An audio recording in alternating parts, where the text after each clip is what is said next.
Norma!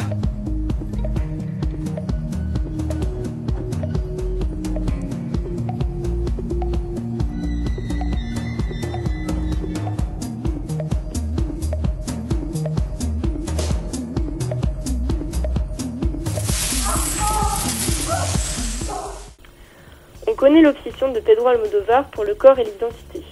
Chez le réalisateur espagnol, le corps est le lieu de l'expérimentation, une sorte de laboratoire humain, et dans son nouveau film La Piel qui habito, c'est aussi le cas au sens propre du terme. C'est l'histoire d'un chirurgien esthétique réputé, le docteur Robert Ledgard, qui après la mort de sa femme brûlée dans un accident de voiture, s'adonne nuit et jour à la création d'une nouvelle peau humaine destinée à résister à la douleur et aux agressions de toutes sortes. Pour mener à bien ses recherches, il a besoin d'une femme cobaye, Vera, trouvée dans des circonstances mystérieuses et surtout tenue prisonnière et dans le secret depuis de nombreuses années par le docteur et par sa fidèle complice, Marilia. Dès les premières images, un mystère étrange règne sur ce trio au passé flou. Chaque personnage semble mu par une passion cachée et tout le film consiste à révéler progressivement ce passé au spectateur, tantôt par le flashback qui relie les 6 dernières années à la situation présente, tantôt par le monologue de Marilia. La Piel qui habito campe un décor lisse, propre et ordonné, à l'image du bloc opératoire du docteur Ledgard. Mais cette propreté masque la noirceur et l'ambiguïté des personnages que le réalisateur dévoile progressivement. Le spectateur reconstitue donc à son rythme le puzzle de l'intrigue, comme un policier dans un thriller, et à l'image du docteur qui crée petit à petit Vera sous nos yeux. Le film, tel le corps souple de Vera, est malléable à l'infini. Almodóvar tire toutes les ficelles dramaturgiques imaginables jusqu'à atteindre les réalités les plus folles, au comble de l'horreur et du fantastique. Et son talent est de réussir à nous y faire croire. Le film met mal à l'aise par la moralité du docteur, joué par Antonio Banderas, impassible et sans scrupules, un psychopathe qui se trouve dans l'incapacité à se mettre à la place de sa victime. Mais quelques passages décalés, exagérés, détendent l'atmosphère, allègent le film et l'image ne juge pas.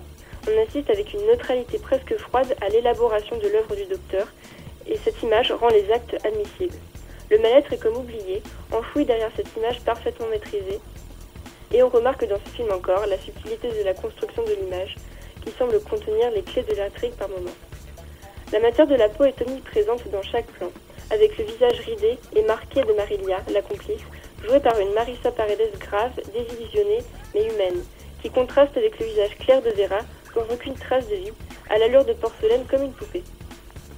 C'est l'histoire d'un corps reconstruit, sans possibilité de revenir en arrière, d'une peau découpée, d'une combinaison qui habille l'âme humaine et la protège des agressions. Almodóvar dit, la peau est la frontière qui nous sépare des autres. Bien souvent elle reflète nos états d'âme, mais la peau n'est pas l'âme. Bien que Vera ait changé de peau, elle n'a pas perdu son identité. Et Vera, emprisonnée dans un corps-objet, est le personnage le plus vivant du film, celui qui évolue et qui est mu par un désir de vie et de vengeance. Vera est le fil directeur du film, comme illustre l'un des premiers plans, où la caméra parcourt son corps tendu à l'horizontale. L'actrice, Elena Anaya, donne à son personnage un caractère félin, luttant comme s'il n'avait plus rien à perdre contre le docteur, au son affûté et obsédant des violons du compositeur Alberto Iglesias, dont la musique intervient au moment où la vie des personnages se joue. À travers ce film qui obsède longtemps après sa vision, le réalisateur fait prendre conscience de cette peau qui nous entoure, qui nous fait exister aux yeux des autres, mais qui ne nous définit que partiellement. Par le yoga, Vera entrevoit à l'intérieur de cette couche superficielle que lui a imposée le docteur, un endroit que personne ne peut toucher à part elle. Et cet endroit, c'est cette force et cette rage de vivre. Respiro, c'est qui respiro, écrit-elle sur les murs de sa chambre. Tout le film est traversé par cette puissante passion pour la vie. C'est du vrai cinéma, celui qui pousse aux limites de la réalité et aux extrêmes du corps et de l'âme. La Piel qui habito est un film qui libère.